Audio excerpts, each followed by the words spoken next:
Hi, Hope. So we're going to be doing something a little bit different here. I know everybody's been paying really close attention to the changes that are going on with COVID-19, and I wanted to give us a little bit of an update what Hope is going to be doing as we respond and as we kind of rethink not who we are, but what we're doing during this time. So to that end, what I wanted to let you all know is that Hope has decided that we are going to be closing or canceling our service, our physical service, for the duration of this outbreak. And instead of having that physical service, we're going to be hosting a live stream service that gets posted, that begins at 10 a.m. on YouTube, and it'll run. We'll have our worship, we'll have our message, we'll be able to watch that and experience that together.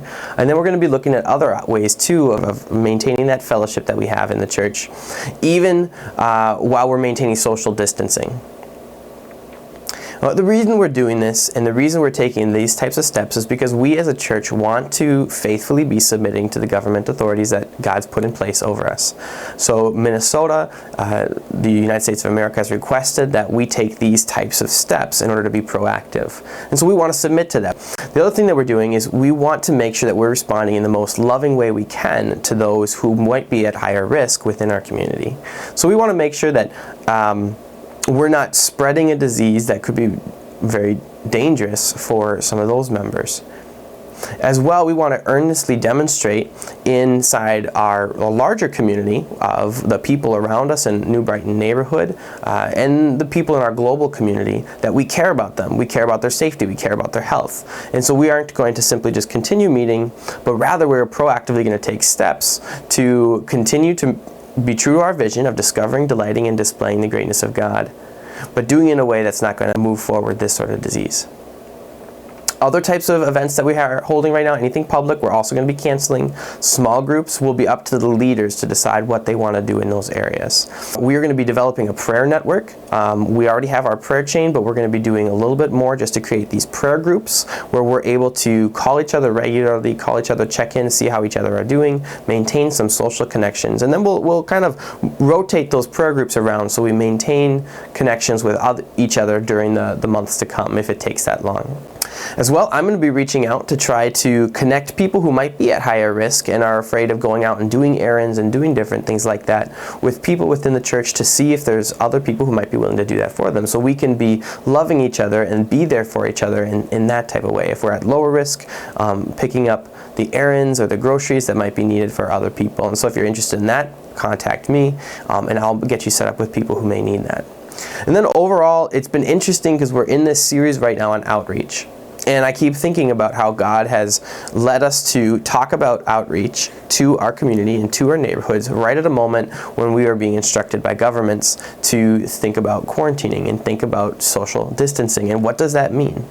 And so there's two things that I'd encourage for us as we consider this and as we move forward in the upcoming months. The first is that we should be people who speak peace.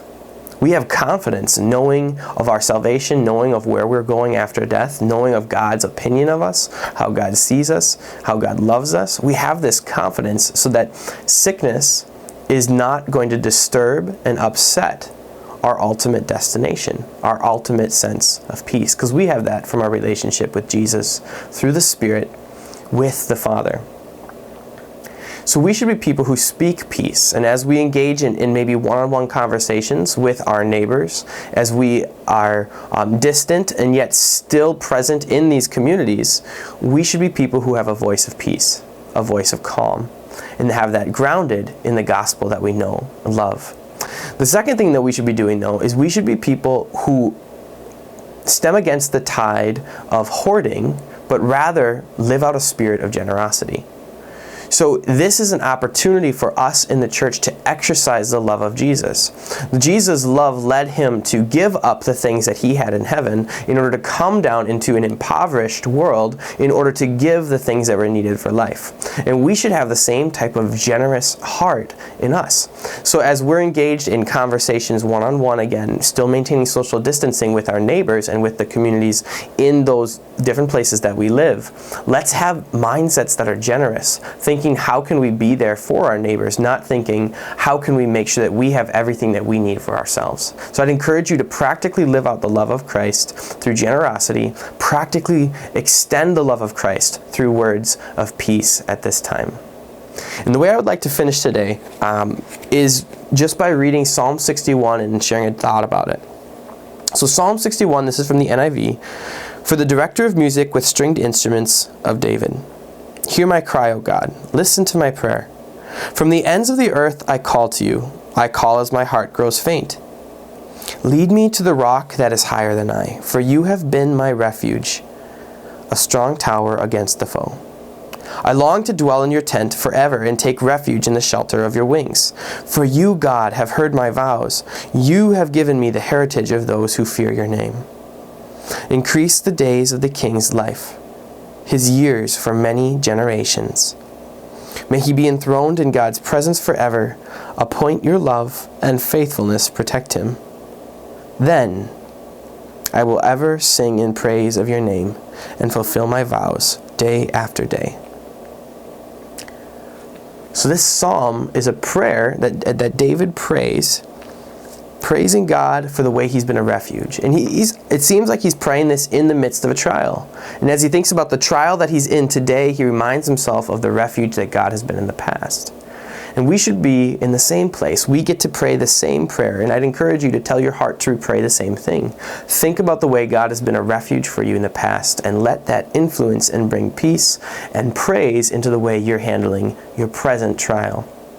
But the next thing that David does here is he turns from his prayer of thankfulness and his longing to see God as his refuge. He turns from that to saying, I desire to be with you.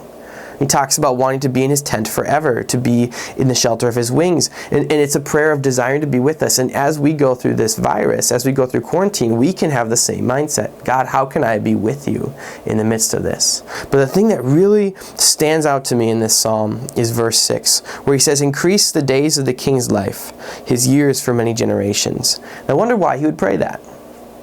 Well, it seems like a prayer for stability, doesn't it? It seems like a prayer where he's asking that things would stabilize, the king's reign would continue, that the government in place, which David was the head of, would continue forward in a time of peace, in a time of prosperity, that it would not end abruptly in danger. And think about the way that God answered that prayer. Fast forward from David to Jesus. Jesus is the son of David. And he has received the throne of David. And his throne has been established forever, including today. So we are here in the middle of the 21st century, experiencing a trial, experiencing something unprecedented. And Jesus is king. Jesus has been enthroned in heaven, and he reigns right now sovereignly. This isn't outside of his control. And we get to have access speaking with him directly in prayer through his Spirit that he sent to us today. So be encouraged. As much as information changes from day to day and from week to week, we have stability knowing that Jesus is our King. Knowing that Jesus is reigning and he has purpose and meaning to what is happening. That he is pursuing people in the midst of this. I'm looking forward to the next time I see you. I'm looking forward to the next time we get to do this little chat. And in the meantime, I invite you to join me in coming to our King Jesus, trusting him, and asking him what he has for us.